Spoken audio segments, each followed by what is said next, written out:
Hey, everybody. Welcome to Local Business Owners Podcast, presented by Bank of Central Florida. We hope that you find inspiration in the success and the obstacles of local business owners and leaders on the show. You can listen to it on Apple, Spotify, or watch it on YouTube. All right, let's get to it. Enjoy the show.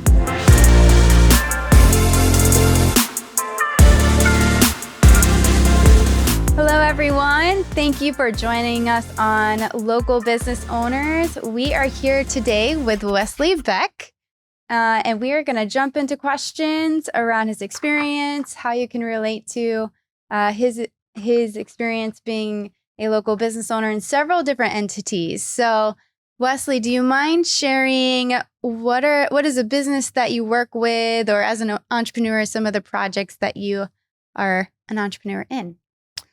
Yeah, so what most people kind of hear my name talked about is around the development that I've done with Aspyre Properties, and Aspyre Properties is really just our management company for the different real estate that we own. But from a development perspective, I was heavily involved in Catapult. We did the parking garage downtown, which some people like and some don't. Heritage Plaza South. We own Heritage Plaza, Bank of America. We own a few different large industrial developments around town where we're currently constructing different buildings, mostly very large warehouses. So yes, it's it's an interesting little business. But I'm also associated with Bank of Central Florida, and we have a packaging company that manufactures. We do N95 face mask, and we do contact lens packaging. We do fulfillment for a lot of companies. We employ about 250 people here in town. Wow. So needless to say, you are very much an entrepreneur. You have your hands in many areas in different industries, mostly development and manufacturing. Would that be correct to say? Yeah. Okay, great. We're going to start with a timeline, how your story started. Or a little bit in your teenage years. So you first started in a construction, correct? Yeah, when I was 16, I started with a local contractor. He was a one-man shop, and I did that for 6 years through high school and college. Went to Florida Southern here and worked for Rob in the housing business, and realized that very quickly I needed to get out of that business. I was not going to make that a career. Yeah, so it's funny, that was construction. So I'm back in it. I'm full circle. Yeah, it's kind of weird. Full circle, huh? Yeah. So what did you learn? What do you believe you learned through just your first career experience, or your first work experience, actually, not necessarily career?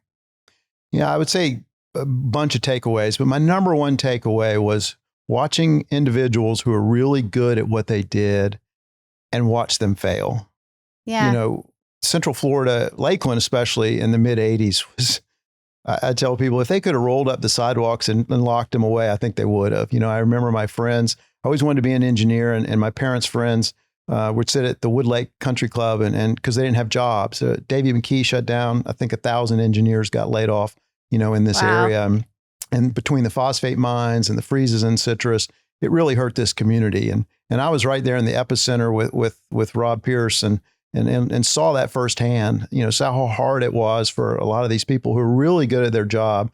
They couldn't make it because of various factors. Some was their own fault. Some was the economy. That was a wonderful teaching experience for the rest of my life, which has been pretty much on my own. Yeah. Well, and as an entrepreneur, you have to get comfortable with the idea of failing as well. Because if you jump into all of your ideas and think they're all going to work, you are in for a rude awakening, right?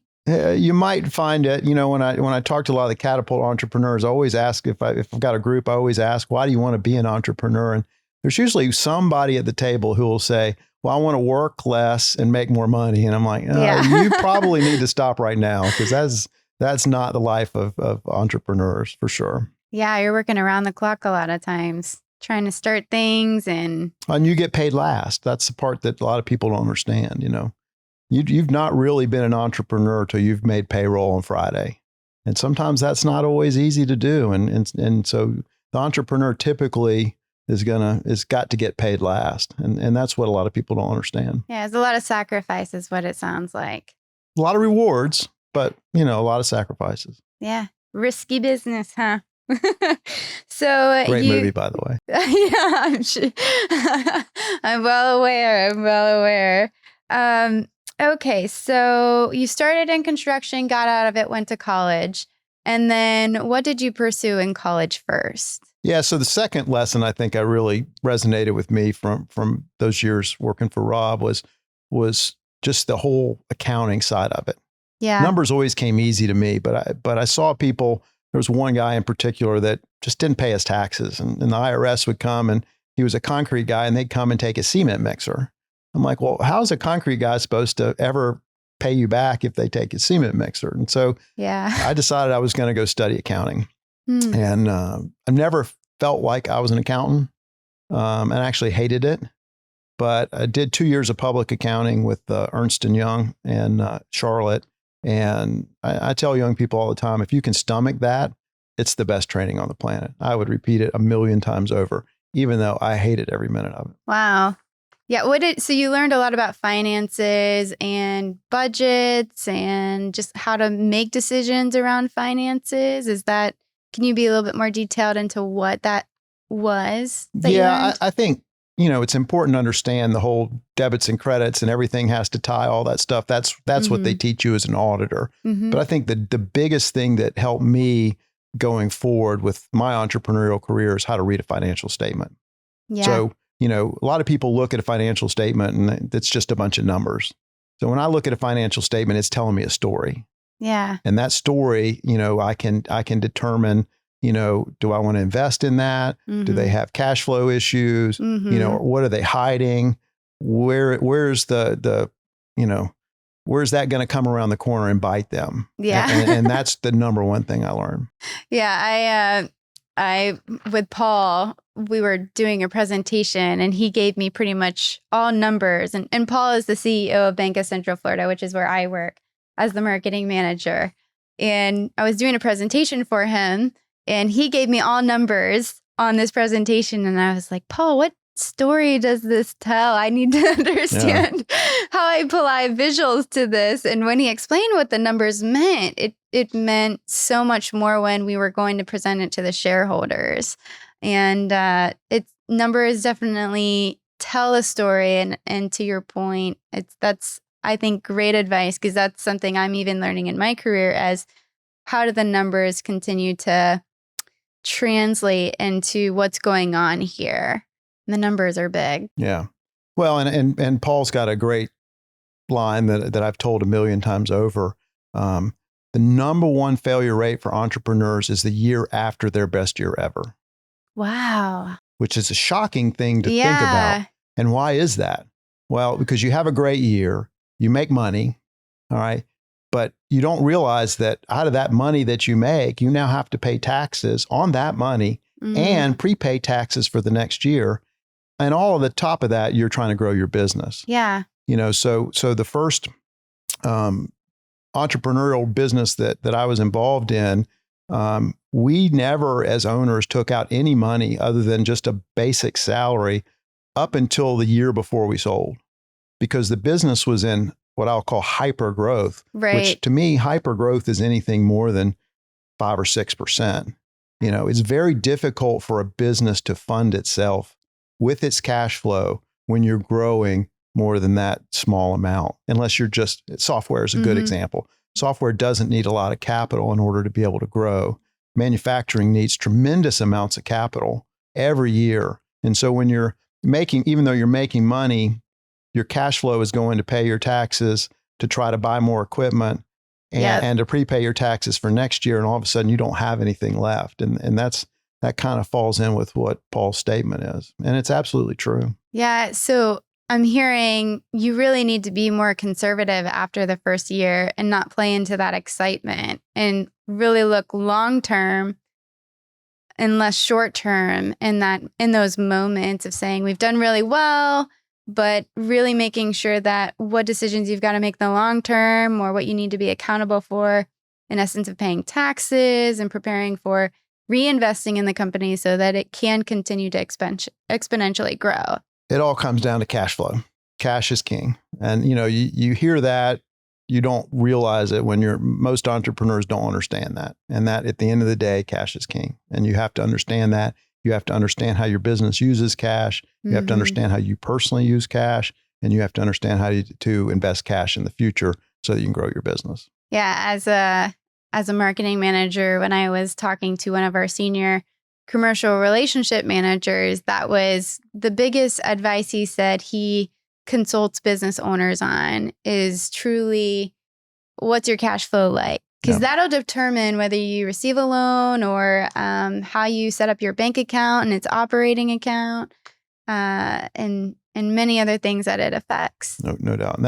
And that's what I usually talk to Catapult entrepreneurs about is cash. Yeah. It's good stuff. Okay. So you were in college, you went to get education in accounting, which was very good for a foundation understanding of business. And then your next step was from accounting to... Well, I wanted to get married. There was a girl involved. She's still my girl. So, so we got... So good. So we wanted to get married. She was at NC State and I was in Charlotte and I wanted to go back to grad school. So I went back to Florida State, got my MBA, and then we got married and moved to Atlanta. Moved to Atlanta. Yeah. Okay. And Maya Beck. Yeah. Okay. And so through that marriage, you met your father-in-law. Yeah, I actually met them. We started dating when I was in college. And so I'd met them through the years that I had worked in construction. Okay. So during that time, you had started building a relationship with him. And so meanwhile, you ended up getting a job after college with another company, but he had his eyes on. Yeah, after grad school, I decided that I didn't want to go to Wall Street like a lot of people, that were doing what I was doing. I wanted to make things. I enjoyed that part of the construction piece and I wanted to make things with my life. And so I wanted to go into manufacturing. And my father-in-law had asked me if I wanted to come join him. And he had a business with some other partners and I really wasn't interested in that. And I told him that. I said I appreciated the opportunity, but to me, that wasn't really an opportunity that I wanted to take. And so we moved to Atlanta and I was working in manufacturing, got a job with a company called Sunoco Products. And he called me and said, hey, I need to do something with my existing partnership. And he said, so I'm not asking you to come join that. What I'm asking you to do is come down and help me determine what to do with that partnership. But either way, we're going to start something new. And I'd like you to be part of that. And I said, that I can do. And how old were you at the time? 25. Yeah. I was a kid. Wow. Yeah, I was a kid. 25, and you were going to get to start something new. What I do realize now, and I didn't realize it at the time, was everything I had done I never planned to be an entrepreneur, but everything I had done in my life up to that point led me to being an entrepreneur. Yeah. So I was right where I needed to be in order to do what I was getting ready to do. I just didn't know it. Yeah. That's how it works. I think it's a wonderful thing. Yeah. All your experiences leading up to being prepared to take a step into being an entrepreneur. Yeah. So you had a job and your father-in-law had asked you to be a part of something new. What skill sets did he see at this time from your experience that he wanted to use within this new company? So can you give a little bit of detail about your father-in-law he was in food flavoring? He was an PhD organic chemist. And he, through no planning of his own, ended up with a background to be able to be an entrepreneur that he didn't realize it. And he ended up getting the job he had always wanted, which was working for a big national global company in New York as the head of the department. And he moved up there, and within 6 months, I never forget, he was still building his house. The CEO role changed. And the new CEO came in and said, we don't need this department, so you're fired. Yeah. And he had 2 kids and building a house. And he said at that moment, he decided he was never going to work for anybody else again. And he had to figure out how to do that. So he took another job in Michigan for a couple of years. And then he and a couple other people came back to Florida, came to Lakeland, new to Lakeland. And that's kind of when I met Maya, when they had started that first company and sold that and moved on to something different. Yeah. So he had done his first business, sold it and moved on to something different when I came in and we started the next one, which was a company called Florida Flavors. Florida Flavors. Okay. And so can you explain how you jumped into Florida Flavors, what your role was, and how maybe some of the lessons along the way that you learned to stay in your role? Yeah. So my father-in-law was a scientist. He was not a business person.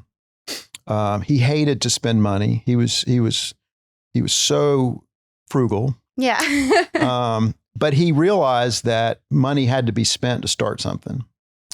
And so he looked to me as someone he could trust with a business background. And so he was really good at pointing me in a direction and then say, go do this. And so it was two of us to start with. And then you hire somebody to work in the office, and then you hire somebody to work in the plant, and then it just goes from there. But I really was in charge of the business side of it. And that yin and yang for that kind of business. I mean, it was a manufacturing business, but it was a technical business.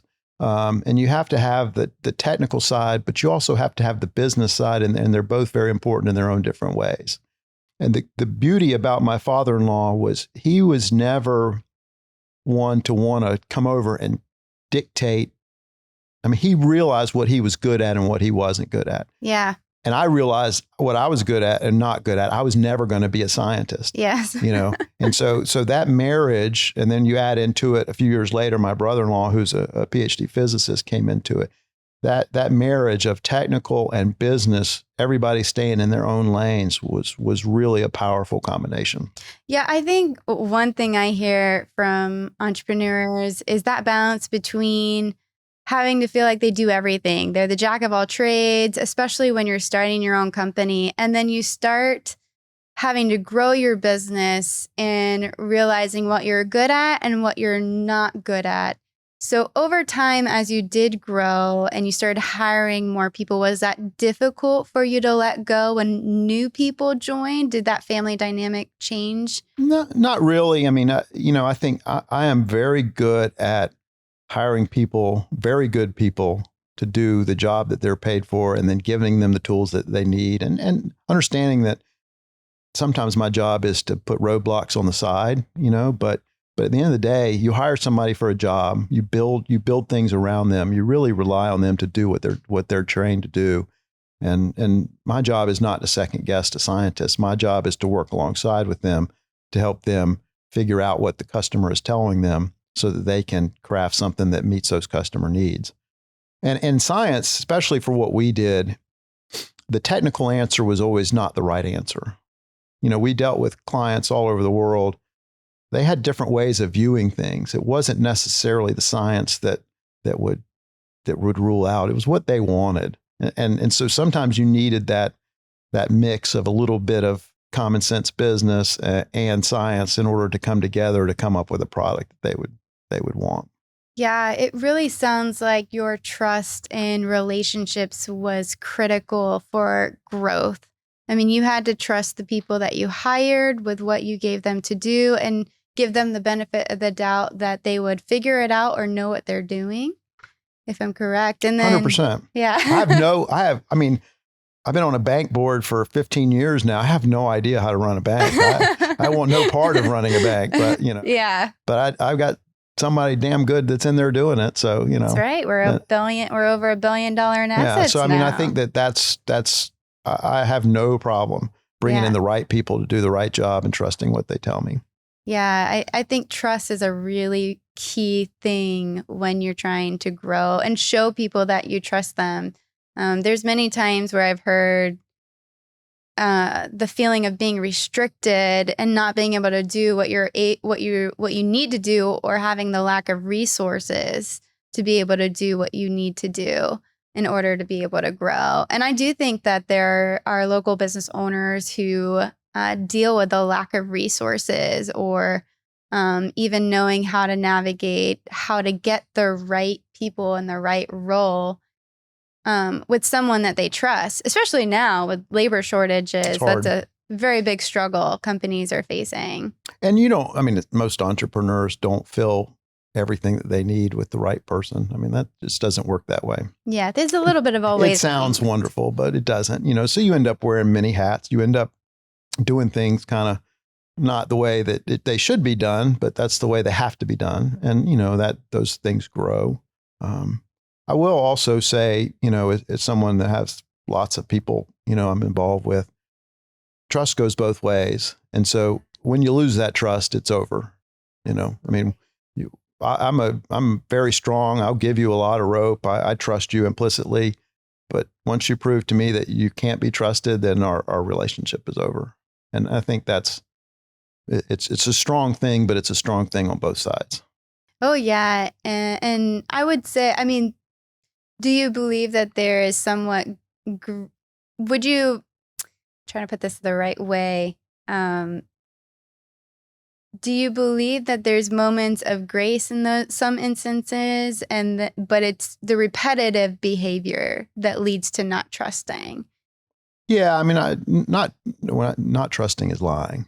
Yeah. It's one thing to mess up. Yeah. You fess up about it. Let's talk about how to not do it again and go. That's a learning opportunity. Yeah. Yeah. That's what I wanted to know. Just a bold-faced lie. You're telling me something that you're not telling me something that you did. That's right. Those are hard to come back from. Right. Thank you for explaining a little bit more detail, because that can be very vague and understanding where it's like, oh, you messed up, but it's different between messing up versus. Yeah.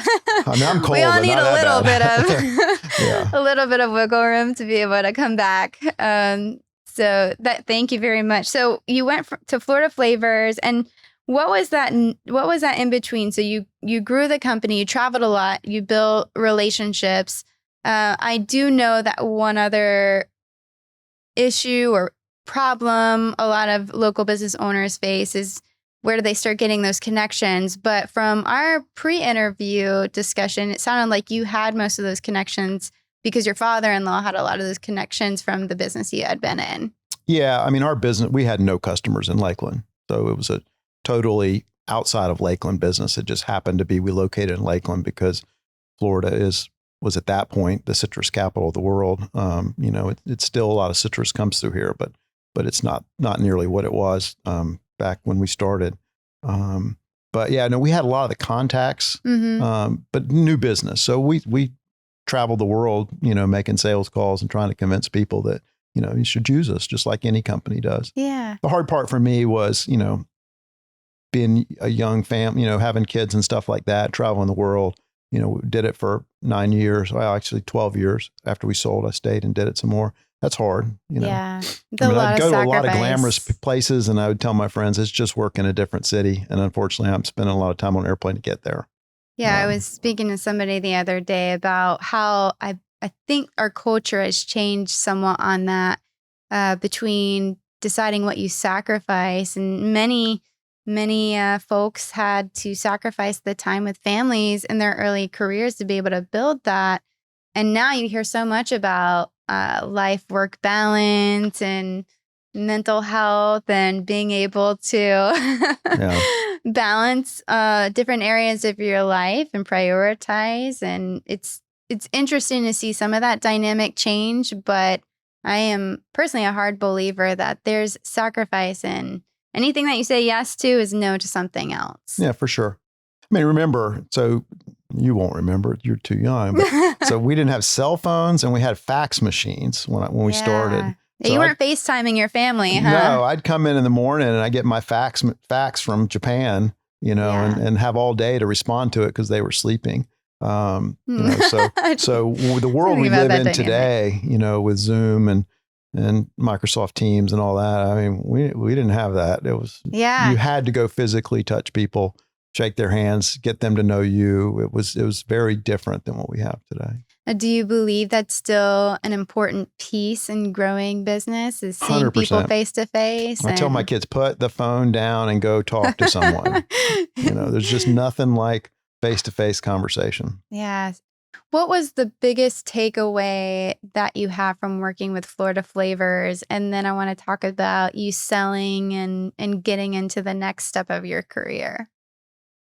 Employees, you end up with, I mean, for us, we're your family, so you end up with a bunch of families, and then you decide you're going to sell the business. And so how are all those people impacted? Yeah. And what's their relationship with the new company, and how can I try to make sure that they all have a place and an opportunity. And so that's probably, when you look at the end of it, you think about something, you build something based upon people, and then not everybody's an owner. And then you decide, because it seems like the right decision at the moment to make a transition. Mm-hmm. What do you do with those people? How do you let them know they're still family, and treat them the same and give them the opportunity? And I really think that, for us, every one of those people got an opportunity. Not every one of those people took the opportunity, right? But every one of them got an opportunity to go work for somebody bigger with a lot more challenges and places that they could go personally and professionally, that was what really we were able to work through and get comfortable with it. Yeah, that's a huge responsibility on a local business owner's shoulders, or just even a corporate leader, is the decisions that you make that ultimately impact everybody that works for you. It's probably the biggest blessing, and yet the biggest responsibility that you have. And making that decision, I'm sure there's a lot taken into account to be able to move forward and sell a company like Florida Flavors. Well, even to run it, but to sell it especially, yeah. Yeah. Yeah. So how big, can you explain a little bit so our listeners have a context? How big was Florida Flavors at the point that you sold it? No, Florida Flavors, when we sold, was, it's been a long time, but I would say it was around 40 employees. Yeah. And the way that we did it, we actually sold the business and nobody knew till the day that it was sold. Wow. And we had set it all up to where the new company, it was a Danish company that came in, and they wanted to run it just the way it was. They wanted us to stay, and we did stay. And so basically from the employee standpoint, they just came in and filled out a new set of paperwork that morning and got a paycheck from a different person on Friday, and nothing changed. Except that they were now part of a global billion-dollar corporation, right? Which gave them plenty of opportunities to do different things. It was fun to watch the different transitions and how that impacted everybody. And one of the employees, who was probably one of the first employees at Florida Flavors, one of the primary employees at Florex Flavors, going back to my father-in-law's days, still works for me today. Oh, wow. Yeah. That's amazing. Yeah. That's awesome to see the relationship continue to grow and being able to do other projects with each other. That tells you as an entrepreneur or as a business person, you're doing something right when you have, some people stay with you and your family for more than 40 years. Yeah, they still like me. They still like me. There's something I'm doing. There's something I'm doing right, and something they're doing right for sure. Yeah.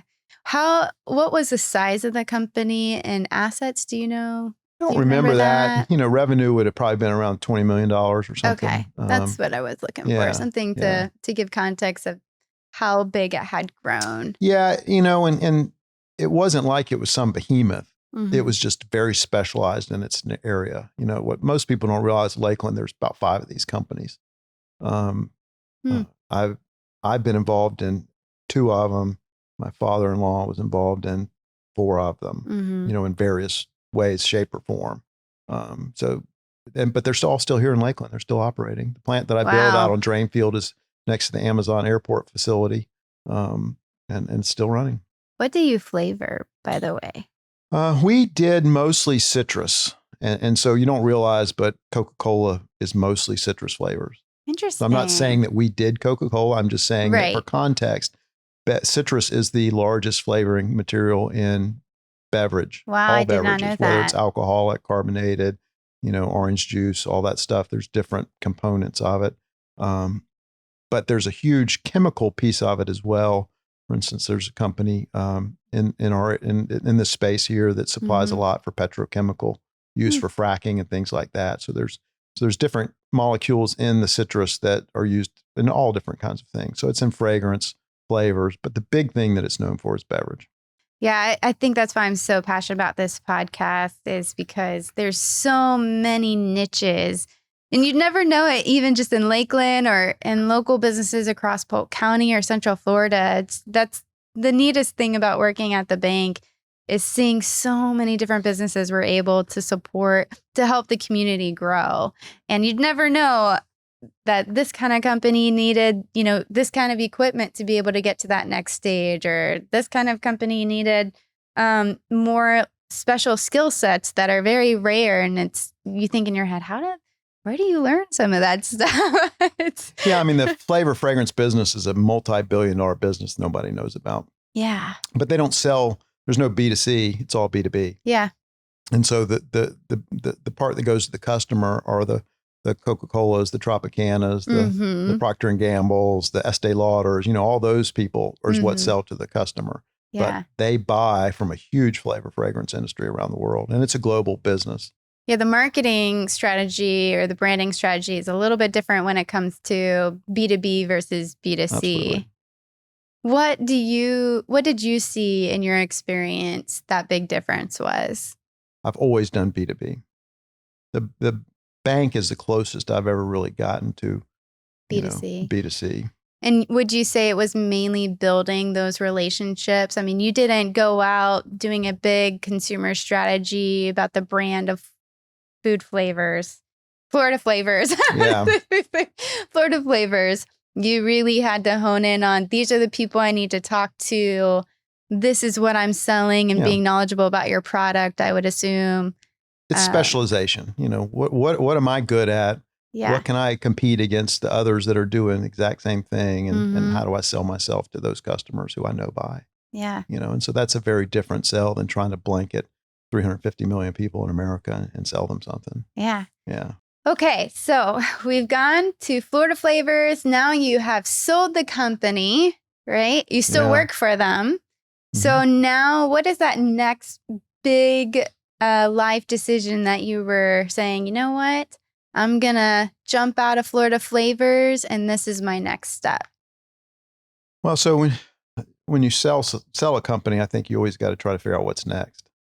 And I, within months, knew that I was not a permanent employee. I just had been at that point on my own for a decade and just knew what it tasted like. I had some money in my jeans. And so I just knew that I wasn't going to be a long-term employee. So. And how old were you at this time? Good question. So that would have been 30 years ago. I was 26. No, I had to be about 29, 30. 29 or 30. Yeah. Okay. So you're less still than 30. very, Yeah, I was still very young. young. So, I mean, I'm obviously not going to retire. Had a commitment with the company to stay there. Was going to fulfill that commitment. I committed that, but I knew I wasn't a long-term employee. And so I kind of told them, I said, guys, I'm not here for the long term, but I'm here to do whatever you need me to do to help you transition and grow this business. And we did.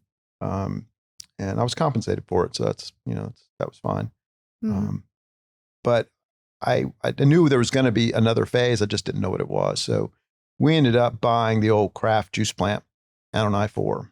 And my partner, Robert, and I bought it together. And, which is now, what is that now? Well, it's a big industrial development. That really started me into industrial development, but that's not what I bought it for. There was a 3.5 million gallon stainless steel tank farm for storing frozen concentrate orange juice. Say that in one sentence really quick. Wow. Yeah. Still relevant to your experience too, though. And it's a pure asset play. That asset was probably, to reproduce it, was $10 million. I bought it for a fraction of that and basically got all the land for free.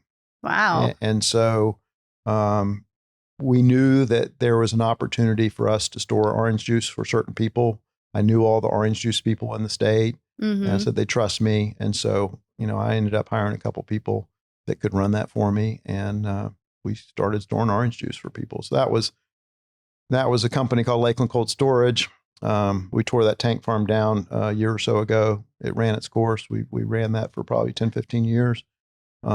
the market changed, and we decided it was time to get out of that business, mainly because one of the employees that I'd hired decided to retire, and I didn't really want to try it anymore. And I thought that the market had run its course and it was time to be done with that. But as we were going through that, talked to various people, some of the local people about, doing something with building warehouse, and just decided, I knew how to build buildings, so I'll build a warehouse and see how it goes.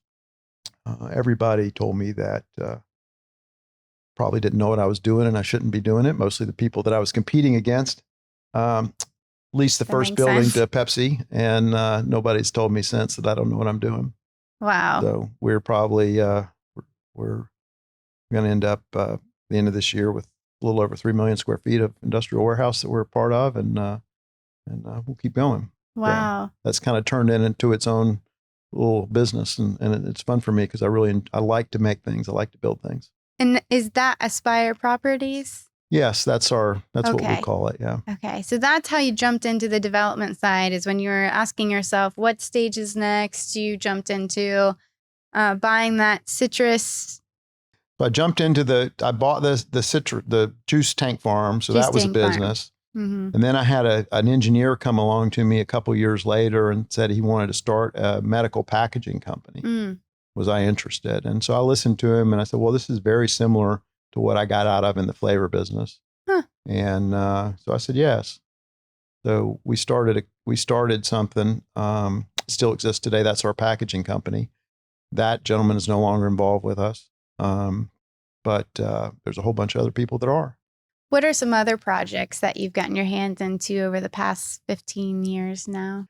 Well, we built and sold another flavor company in that period. Robert and I did that, and got involved in the bank. Yep, on the board of Bank of Central Florida. Yeah, I'd convinced Paul Norris, a good friend of mine, I'd convinced him to come to the dark world of entrepreneurship, to jump out of the banking world, because I told him, I said, look around, you're a smart guy. You can do something different with your life. And for years, he just ignored me. And finally, one day I said, this is the last time I'm going to ask. Mm-hmm. And so he finally agreed to take the chance and grab my hand and jump off the cliff. And really what our thinking is there's a lot of entrepreneurs around Lakeland, small business owners, and they're probably getting to the point where they're ready to sell their business. And one of those we should be able to find and buy and do something with it. That was really what we were planning to do. We were not planning to go into banking, and couldn't really find anything that we were willing to buy.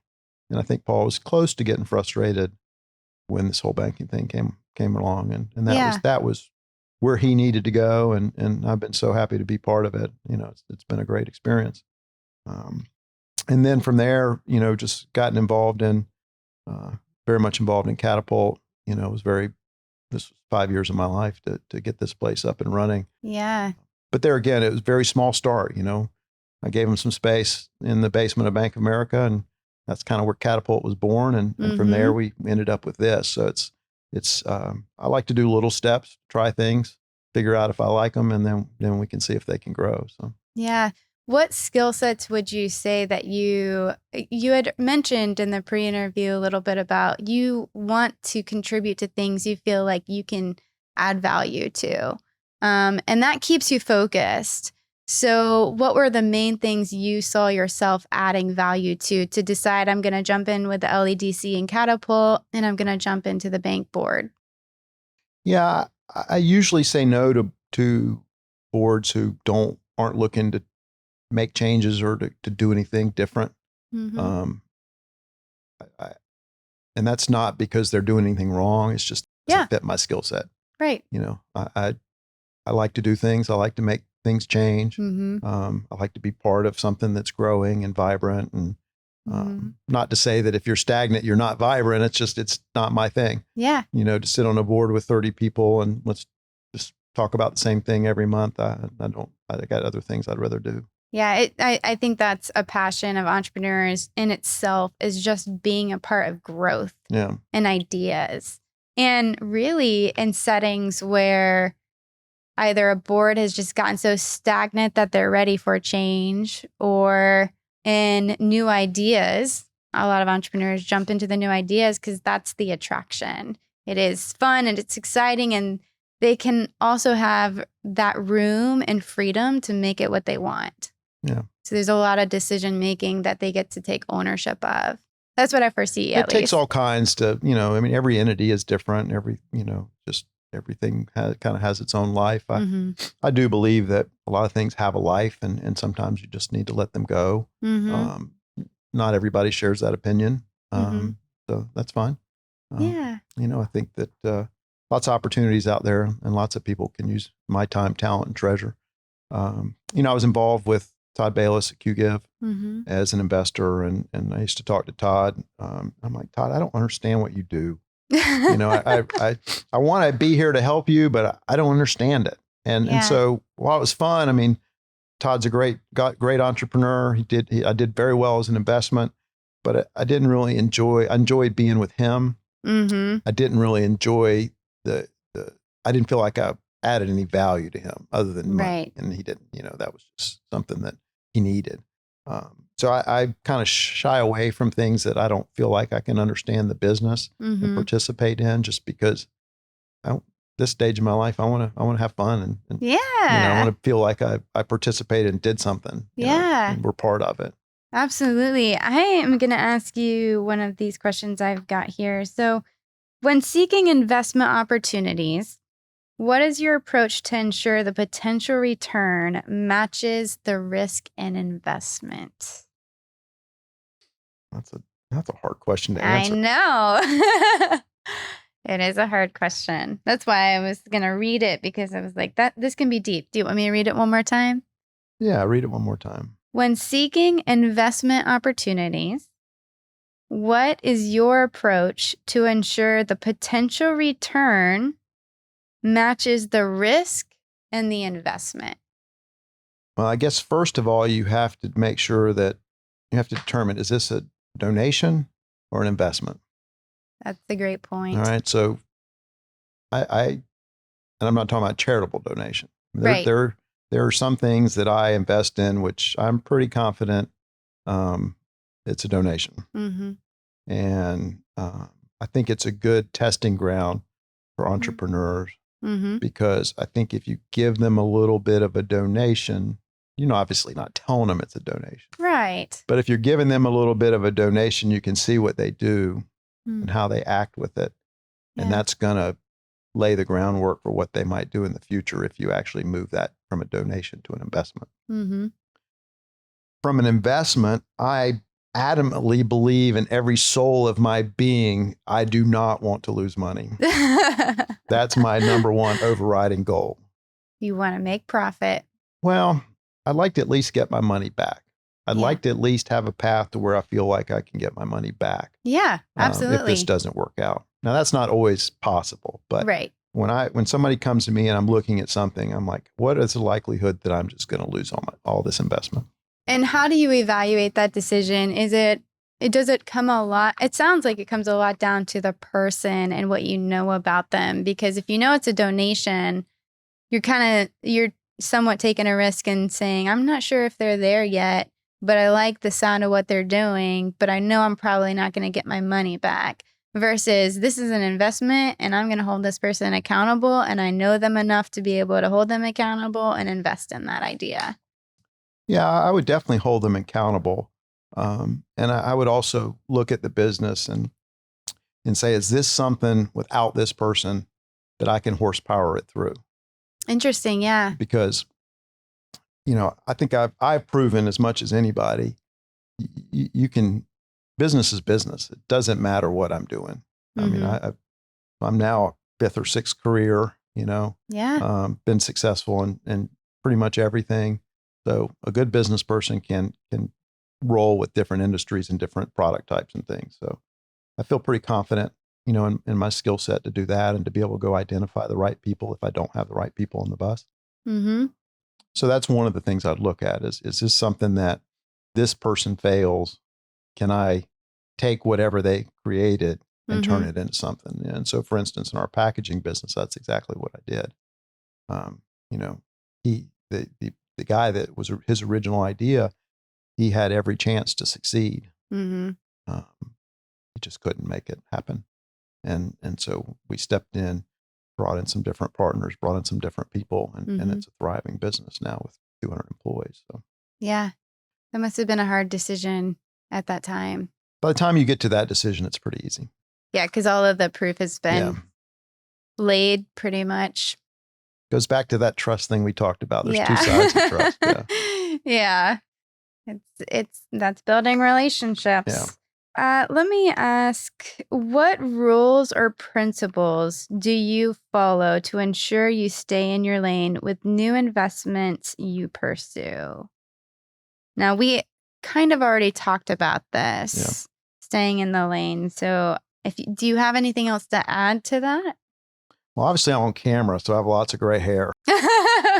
Lots of wisdom. Huh? Every one of those gray hairs, there's a story. So that's a pretty good roadmap. The number one thing that I follow right now is like, I will walk away from a deal. I get a gut feeling about it. And when I start to not be able to sleep at night, I'm done. That's it. When I start to get that feeling in my gut that something's not right, I 100%, I listen to that every time. Yeah. And it's not always right, but for me, it's not right. Yeah. And the 56 years of wisdom is I know when it's not right for me, and I just need to walk away. Yeah. And there's a lesson I hear behind what you're saying too, is there might be opportunities that are right for others to invest in. It's 100%. just not right for you. 100%. So not saying 100%. that it's a lost opportunity on your end, and still knowing who you are as a person to say, I don't think I need to invest in that. That's not who I am, but it is a great opportunity. Because some people have a hard time turning away from opportunities as well. And local business owners have to discern that. Is this a good opportunity for my business to grow, or is this an opportunity that's going to take more resources than I can give? At the end of the day, the only person I'm accountable to really is me. And so I just don't want to do anything that I don't want to do. And that doesn't mean that because I don't invest, it's a bad deal. You know, it just means it wasn't the right one. Wasn't the right one for me. Yeah. Didn't like my rockets. Yeah. Well, it also, and going back to how you said you didn't plan to be an entrepreneur, but there were a lot of key events in your life over time that it just happened to be that way. And sometimes I think that timing does have a lot to do with the decisions that we make and that shape our life. It doesn't just always, it's not always intentional, I should say, not the grand plan. So I like the podcast by Guy Raz, How I Built This. And yeah, I've heard of it. They're great. And he always asked, how much of what you did was skill, how much was luck, and it's always neat to listen to that. But there is a lot of being in the right place at the right time. Yeah, it is. It absolutely is. So another question I have for you, and we've got a few more questions today. So, how important has your daily routine played in your success, and how you structure your day for success? Just a little bit more in the daily aspect. Yeah. Are you a pretty structured individual, or are you very much go with the flow? I am pretty structured. My kids will tell you I'm way more structured the older I get. But I think that I'm a runner. I get up every morning and I run to the gym. I mean, I run around the lake. That's part of my life. Yeah. And a few mornings a week, I go to the gym with a couple buddies that they were just mentioning on Tuesday. We've been working out together longer than the average American has been married. Oh, wow. I think it's been going on 18 years, two of us, and then great. Maybe 15 years, three of us have been working out together. So yes, I have a schedule. I like to do that. That's accountability too. It's been important for me just for my mental health. Yeah. And my best thinking time, my best ideas, all my problem solving is running around that stupid lake. Yeah. That's when my brain is clear. I don't listen to music. I just run with my thoughts. And that's really a great time of the day to kind of figure out what my day is going to look like. And I love this topic. I'm passionate about this too, because they say that in Harvard Business Review, I believe there was an article that was referring to needing to make sure the more decisions that you make, the more time you have to think.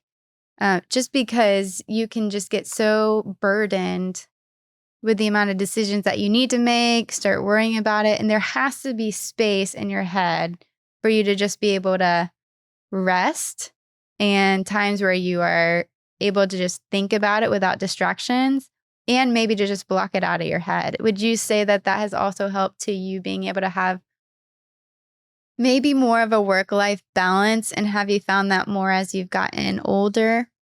Yeah, I think so. I started the running, not because I was a runner, but after my son was born, I realized especially traveling, you don't have any time for yourself. And the Yeah. only time that I could have for myself was when I'd get up at 5:30 in the morning and go run the lake and then come back. And then everybody was getting up and starting their day. And it was great because I could be there when they were starting their day, but I'd already had my exercise in. I already had my time to think. And so that was a game changer for me. Yeah. And I haven't varied from that, for 27 years. It's great. It's good. As long as my knees hold out, I'm good. Well, then you can switch to cycling, right? I don't know. Pick up a new hobby. You're an Broke my entrepreneur. collarbone doing that. I don't think I'm going to do that.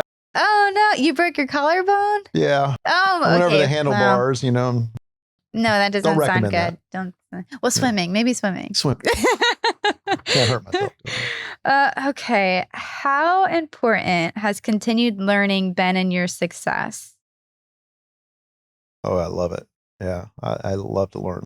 Yeah. Podcasts, books. Are you a reader? Are you a listener? I'm less of a reader, more of a listener. But my whole life has been achieving things and moving on to the next thing. Yeah. I passed my contractor's license when I was in high school. I passed the CPA. I'm not a CPA. I'm not a contractor. Right. I'm a pilot, but I'm not doing that anymore. I just like to continue to learn. So for me, it's something that keeps my mind going, and it kind of shows me different opportunities too that, you wouldn't have had otherwise, meet different people. So. Yeah, I think that's one, when I observe the personalities or traits of an entrepreneur, that tends to be one that I see very much many of them have in common, is just wanting to learn. I mean, it's a good practice overall, just as an individual, to always be curious. But there's a tenacity that entrepreneurs have about needing to seek knowledge, needing to understand, and a lot of value that comes back around in their career from their desire to learn. Yeah. Well, I mean, when I started building industrial buildings, I drove around for 2 years looking at what people were building. Okay, that makes sense. That doesn't. How, does this building lease before that one? Why is that?